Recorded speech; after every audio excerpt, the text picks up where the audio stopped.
Here's how you can create an unfilled circle in Photoshop. So this is the best and easiest way that you can do it, and you can move it around as well. So what you need to do is open and create a new layer. So go to the bottom right hand corner and click on the plus icon, create a new layer.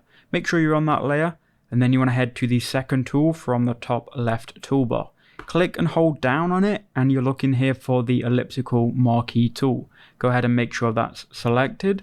Then hold down Shift on your keyboard, and by doing so you can click and hold on your mouse and you can create a circle as big as you need. By holding down Shift, it won't distort it like this. Once you've got your circle highlighted here, you can go ahead and right click, then go to stroke, and you can then choose the width of the stroke and the color.